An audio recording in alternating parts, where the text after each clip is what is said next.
사랑하는 은혜와 진리 장로교회 교회 여러분, 어젯밤도 평안하셨습니까? 오늘도 우리를 깨끗게 하시는 예수의 피를 힘입고 말씀에 순종함으로 거룩을 온전히 이루는 저와 여러분이 되시기를 주님의 이름으로 축원합니다. 오늘 새벽에 만나 본문은 민수기 20장 1절에서 13절입니다. 민수기 20장 1절에서 13절을 제가 읽어드리겠습니다.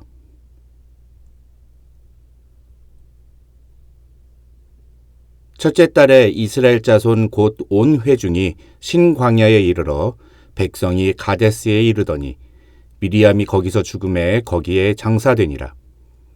회중이 물이 없으므로 모세와 아론에게로 모여드니라. 백성이 모세와 다투어 말하여 이르되 우리 형제들이 여호와 앞에서 죽을 때에 우리도 죽었더라면 좋을 뻔하였도다. 너희가 어찌하여 여호와의 회중을 이 광야로 인도하여 우리와 우리 짐승이 다 여기서 죽게 하느냐? 너희가 어찌하여 우리를 애굽에서 나오게 하여 이 나쁜 곳으로 인도하였느냐? 이곳에는 파종할 곳이 없고 무화과도 없고 포도도 없고 석류도 없고 마실 물도 없도다. 모세와 아론이 회중 앞을 떠나 회막문에 이르러 엎드리매 여호와의 영광이 그들에게 나타나며 여호와께서 모세에게 말씀하여 이르시되 지팡이를 가지고 네 형 아론과 함께 회중을 모으고 그들의 목전에서 너희는 반석에게 명령하여 물을 내라 하라. 내가 그 반석이 물을 내게 하여 회중과 그들의 짐승에게 마시게 할지니라. 모세가 그 명령대로 여호와 앞에서 지팡이를 잡으니라. 모세와 아론이 회중을 그 반석 앞에 모으고 모세가 그들에게 이르되 반역한 너희여 들으라. 우리가 너희를 위하여 이 반석에서 물을 내랴 하고 모세가 그의 손을 들어 그의 지팡이로 반석을 2번 치니 물이 많이 솟아나오므로 회중과 그들의 짐승이 마시니라. 여호와께서 모세와 아론에게 이르시되 너희가 나를 믿지 아니하고 이스라엘 자손의 목전에서 내 거룩함을 나타내지 아니한 고로 너희는 이 회중을 내가 그들에게 준 땅으로 인도하여 드리지 못하리라 하시니라. 이스라엘 자손이 여호와와 다투었으므로 이를 무리바 무리라 하니라. 여호와께서 그들 중에서 그 거룩함을 나타내셨더라.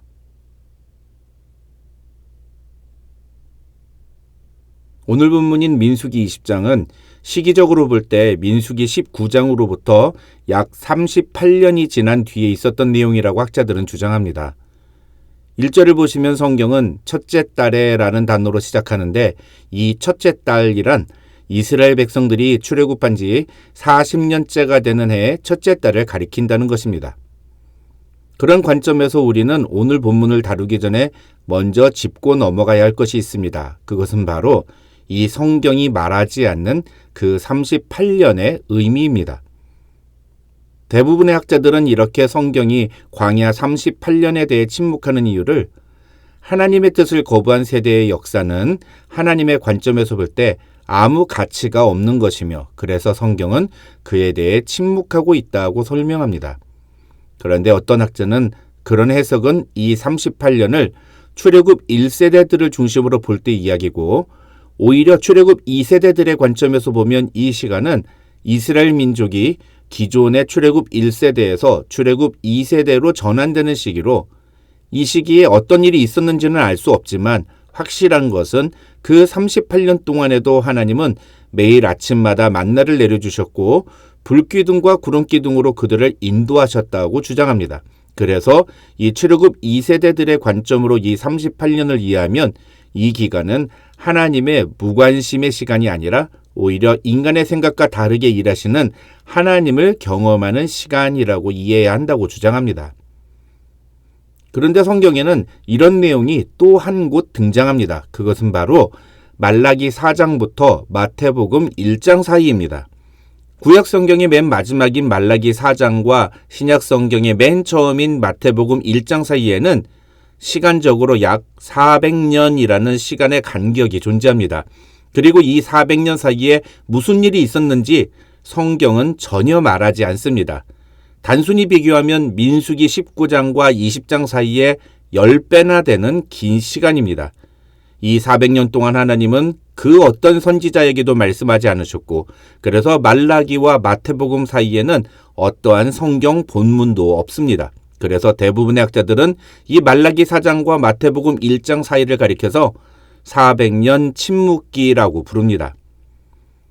하지만 우리의 관점으로 보면 이 400년 동안 하나님은 침묵하신 것처럼 보여도 대부분의 학자들은 이 400년 동안 하나님은 하나님의 뜻을 이루기 위한 일을 행하셨다고 주장합니다. 그 기간에 하나님이 하신 일들은 예수 그리스도께서 이 땅에 오셔서 십자가를 지시고 우리를 구원하시며 승천하신 후 성령을 보내셔서 이 땅에 남기신 제자들을 통해 교회가 세워지게 하는데 가장 최적의 상황을 만드는 것이었습니다. 그래서 갈라디아서 4장 4절을 보면 성경은 때가 참에 하나님이 그 아들을 보내셨다고 선언합니다. 바로 이 400년 침묵기는 하나님의 때가 차는 시간이었던 것입니다. 민수기 19장에서 20장 사이에 숨어있는 이 광야 38년도 마찬가지입니다. 우리는 지금 아무런 자료가 없으니까 이 광야 38년 동안 어떤 일이 있었는지 알 수 없지만 분명한 것은 이 광야 38년 동안에도 하나님은 이들을 인도하시고 보호하시며 이들과 함께 하셨다는 것입니다. 그러나 놀랍게도 이스라엘 백성들의 모습은 38년 전의 모습과 전혀 달라지지 않았습니다. 그것을 보여주는 것이 바로 오늘 본문 2절에서 13절의 사건입니다. 먼저 1절을 보면 첫째 달에 이스라엘 자손 곧 온 회중이 신광야에 이르러 백성이 가데스에 이르렀다고 성경은 말합니다. 이것은 일단 이스라엘 백성들이 38년간 광야를 이리저리 떠돌다가 다시 13장 정탐꾼 사건이 벌어졌던 그 가데스 바네아로 돌아왔다는 뜻인데, 학자들은 성경이 이런 내용으로 광야 40년의 새로운 이야기를 출발하는 것은 곧 그 38년의 침묵의 시간을 보낼 수밖에 없었던 결정적인 사건의 장소인 가데스 바네아에서 모든 것이 다시 새롭게 시작된다는 것을 보여주는 것이라고 해석합니다. 문제는 이런 새 출발과 달리 그들이 보여준 모습은 이전과 전혀 달라지지 않았다는 겁니다. 2절을 보면 성경은 회중이 물이 없음으로 모세와 아론에게로 모여들었다고 말합니다. 38년 전에는 가나안 정탐을 마치고 돌아온 정탐꾼들이 전해주는 이야기를 듣고 모세와 아론에게로 모였던 이스라엘 자손들이 이번에는 물이 없다고 모인 것입니다. 그리고 3절에서 5절을 보면 그들은 우리 형제들이 여호와 앞에서 죽을 때에 우리도 죽었더라면 이라면서 여러 가지 불평과 원망의 이야기를 나눕니다. 그런데 이 3절로 5절에서 이스라엘 백성들이 하는 말을 가만히 보면 민수기 14장에서 이스라엘 백성들이 모세에게 불평과 원망을 늘어놓았던 말과 거의 똑같은 것을 볼 수 있습니다. 놀라운 것은 6절을 보면 하나님은 그런 이스라엘 자손들에게 진노하지 않으신다는 것입니다. 다시 말해서 출애굽 2세대들이 38년 전과 똑같이 물이 없다고 모세와 아론에게 불평불만을 쏟아놓는데 하나님은 그런 출애굽 2세대들을 전혀 진노하지 않으시고 그 대신에 모세에게 지팡이를 가지고 회중들 앞에서 반석에게 명령하여 물을 내라고 하라고 명령하십니다. 여기서 한글 성경에서는 그냥 반석이라고 되어 있지만 히브리어 성경을 보면 그냥 반석이 아니라 그 반석이라고 해서 정관사가 붙어 있습니다. 그리고 학자들은 이 정관사가 붙어 있는 것은 이 반석이 출애굽기 17장에 나오는 호렙산 근처에서 하나님이 모세에게 쳐서 물을 내게 하라고 했던 그 반석을 의미한다고 말합니다. 유대교에서는 이 반석이 광야 38년 내내 이스라엘 민족과 함께 광야를 따라다녔다는 전설이 있을 정도입니다. 하지만 우리 개신교에서는 그런 전설을 믿지는 않고 그 대신 고린도전서 10장 4절에서 바울은 이 반석이 곧 그리스도라고 말함으로써 이 반석이 갖고 있는 의미에 대해서 생각합니다. 어쨌든 이러한 내용을 요약해서 설명드리면 광야 38년의 시간이 지나고 이제 출애굽 2세대가 중심이 되어 새로운 시대가 열리는 첫 출발을 담은 오늘 본문이 놀랍게도 38년 전에 출애굽 1세대들이 보여줬던 모습과 별반 다르지 않는 모습으로 시작하는 것은 시간이 흐른다고 해서 인간이 자동적으로 변하는 것은 아니라는 사실을 보여준다는 것입니다. 다시 말해서 사실 출애굽 1세대나 출애굽 2세대나 어떤 절망적인 상황이나 환경에 부딪히게 되었을 때 보여준 태도와 반응은 거의 똑같았다는 것입니다. 중요한 것은 하나님은 출애굽 1세대들에게도 사실 오늘 본문에서 출애굽 2세대들에게 보여줬던 태도와 똑같은 반응을 보여주셨었다는 것입니다. 출애굽기 15장에서 17장을 보면 하나님은 마라의 쓴물 사건이나 신광야에서의 양식의 부재 사건, 그리고 르비딤에서의 무리바 사건으로 인해 원망하고 불평했던 이스라엘 백성들에게 진노하지 않으시고 그들의 요구를 들어주셨습니다.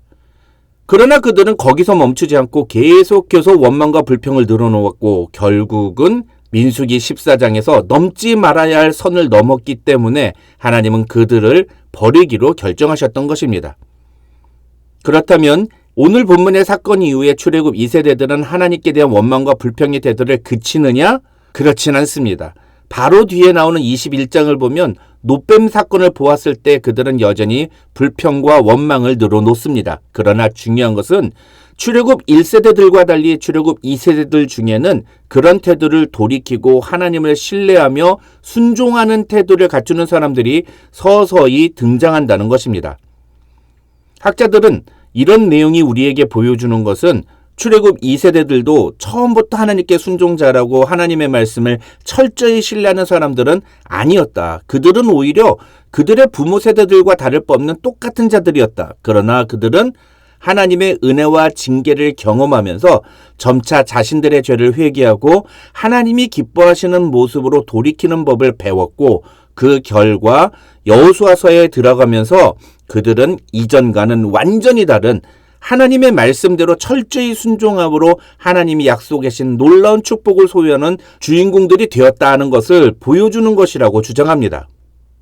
이 과정에서 우리가 놓치지 말아야 할 것이 바로 모세의 모습입니다. 잘 아시다시피 오늘 사건으로 인해 모세는 하나님이 약속하신 가나안 땅에 들어가지 못하는 안타까운 결과를 맞이하게 됩니다.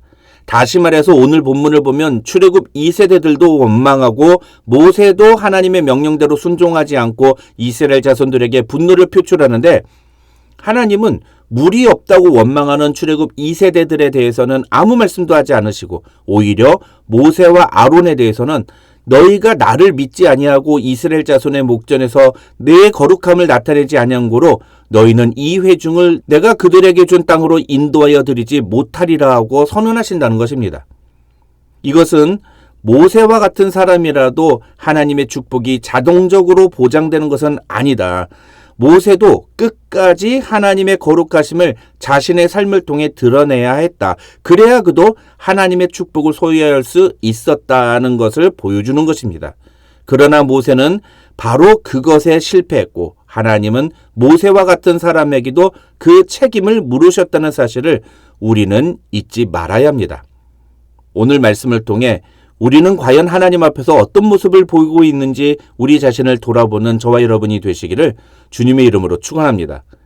하나님이 우리에게 기대하시는 것은 하나님의 거룩을 세상에 드러내는 것입니다. 그것은 우리가 하나님의 명령대로 순종할 때에 가능한 것입니다. 오늘도 하나님의 말씀대로 순종함으로 하나님의 거룩을 이 세상에 드러내는 저와 여러분이 되시기를 주님의 이름으로 축원합니다.